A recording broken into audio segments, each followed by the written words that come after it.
Dao zareo tsikelikely aty amin'ny restaurant nareo ty zao tany Tanger dia manandrakandrana eto. Mahafinaritra ny voyage zany dia mahita ianao hoe inona sakafo spécialité an'ilay tanàna dia iny ny alainao. Fa ny ankizy moa zany bon ny anazy frites tacos foana isaky matsiaro. Dia ny prix indray ohatra hoe 90 dirhams zao soratra dia asorinareo fotsiny dia 0 dia 8 euro eo zany 9 euro ohatran'izay sorina foana 0. Rehefa manao vacances ohatr'izao kosa dia mahalana be manao sakafo ao an-trano fa matetika mandeha resto foana satria mora kokoa ny resto. Ny décoration an'ilay restaurant tsy dia tena hoe tiako be satria efa fahita matetika ao ohatran'izao. Il faudrait aussi qu'il fasse de la journée d'hier. Alors, Non, on a fait avant tout. non, c'est qu'abbiamo marina grill, des hamakas, tacos, viande hachée, 70 dirhams, des desserts, crêpes sucre, et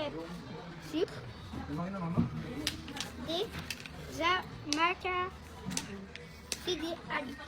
À 20 minutes. Il y en a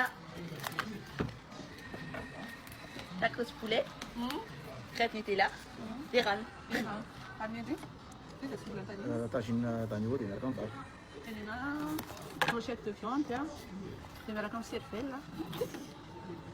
Qui servait Dia le... miaraka amin'ny dia miaraka amin'ny jus d'orange. Maintenant, c'est ça jeans.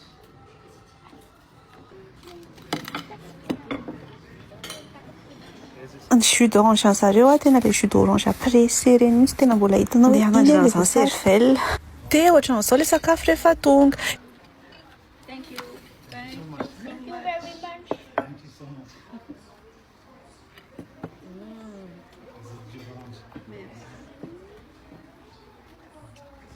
Ça se voit, c'est de l'orange. Peut-être que c'est chaud.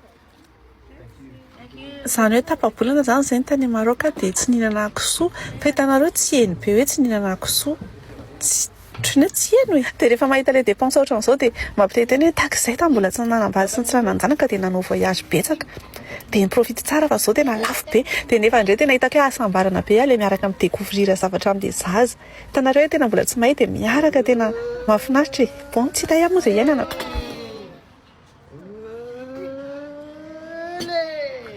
Thank you so much.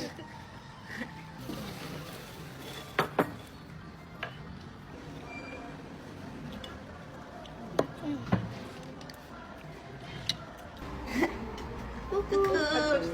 C'est qu'à amener Maroc, c'est qu'à amener restaurant. 115. Dia izay rehetra izay no 43,50 €. Bisous.